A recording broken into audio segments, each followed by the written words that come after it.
Converted Man here. Top 7 things atheists want theists to know. By me, Converted Man. I have no idea if these are the top 7 things the atheists do want you to know. I know that I want you to know them. So there you go. Anyways, here we go. Atheism is not a worldview. For whatever reason, many theists and apologists seem to keep on asserting that atheism's a worldview. No. If you look up the definition of atheism and the definition of worldview, you would find that no, they do not interact in this way, nor is theism a worldview.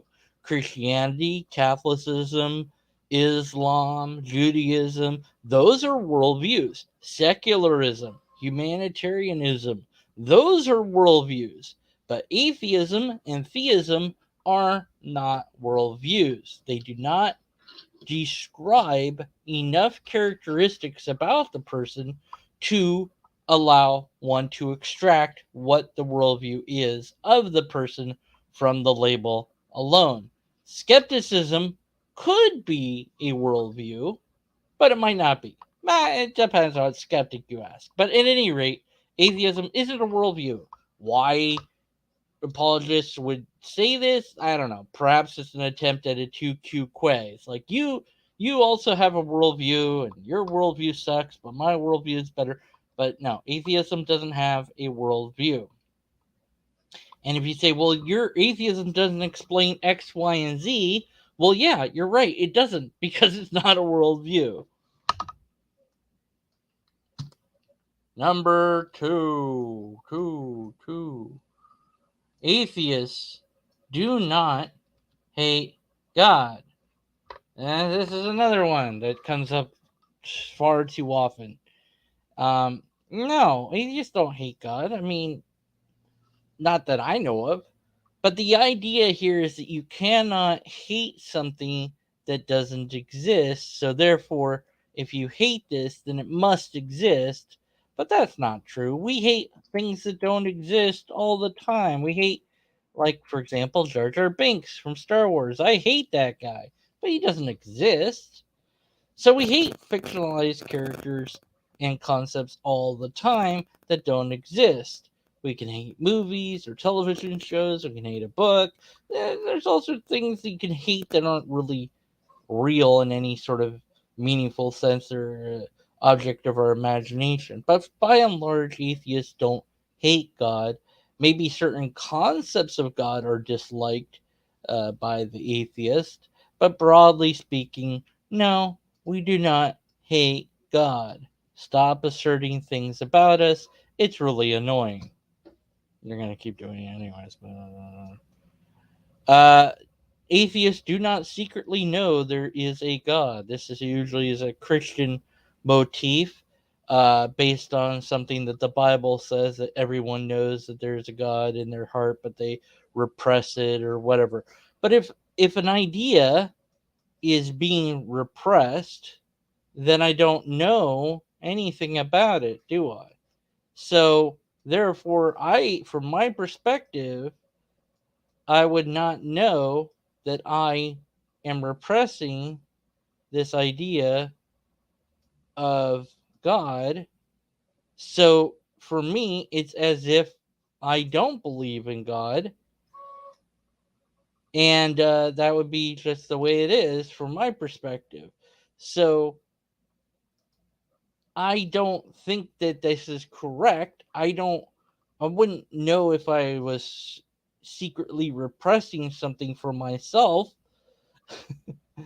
And this is again just a projection onto the other person. You're asserting something about somebody that you cannot know. And but the Bible is saying it. Well, maybe you've gotten what the Bible is saying wrong. That's a possibility. But no, we don't secretly know that there is a God because, well, we wouldn't be an atheist then. Another common trope from Christianity and Catholicism, and sometimes Islam, but usually Christianity, atheists just want to sin. No, we do not just want to sin. I personally don't believe in the thing of sin, whatever that is. I don't believe in that. That's a biblical idea. That's something that's a Judeo-Christian idea. I don't believe that sin is a thing. But wouldn't you have to also say that every other theist that isn't your religion also just want to sin because they're not using your system? So it must be because they want to sin? Yeah. But this is again a attempt to explain why people are atheists. But just ask, because it's not about sinning. I don't believe in sin. You know, atheists do not reject God just because they don't want to bow down to it, or it's like, oh, you just don't want to. You just don't want there to be a God. But it's like, look, if there was evidence that there was God, then I would accept that there is a God. And if I still have free will, even though I knew there was a God, then I might not bow down to it anyways. So the idea of reject implies that there's knowledge of God, but there isn't knowledge of God for the atheist. So it's irregardless of whether or not I would bow down to it or not. I don't know. Maybe God is really cool, and I'd be like, sure, I'll bow down to it, but I would need evidence of God before making such a decision. So it's not that I'm rejecting God because of this idea. No, it's for a different idea, a reason that I will give you, which is evidence uh, being null and void. There isn't any that I can tell. There's arguments, but those arguments are insufficient and bad and broken, etc. So this is again just an assertion telling somebody something about themselves that isn't true. Stop it. This trope is very annoying. You'll regret it when you die. It has no power over me. Versions of this, you'll see when we die. You'll see who's right, or we'll see who's right. It's just a big giant cop out because you haven't supported your burden of proof, and this is an implied threat that I'll regret it. Regret what? Regret not believing in X? But couldn't that be said about anything and everything? Because we don't have any way to view what's after death, if indeed there is anything after death. I could say all sorts of things about what happens to you after death, and none of it should have any power over you. Um, and if you believe that your God is going to punish people for something, then that is an appeal to it is a possible ad balium, where God is appealing to a threat that if you don't believe, then this bad thing will happen, and so therefore you should believe.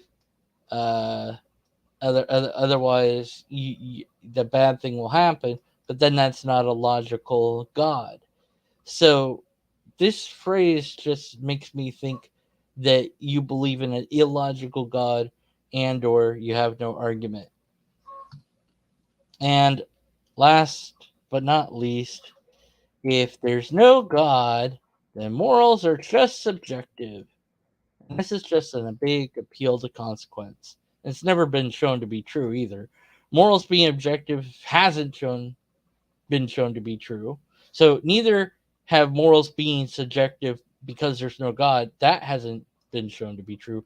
And morals being objective has also not been shown to be true. Ethical systems ground moral values. And you would need to see my video DCT for the problem of having the ethical system of God.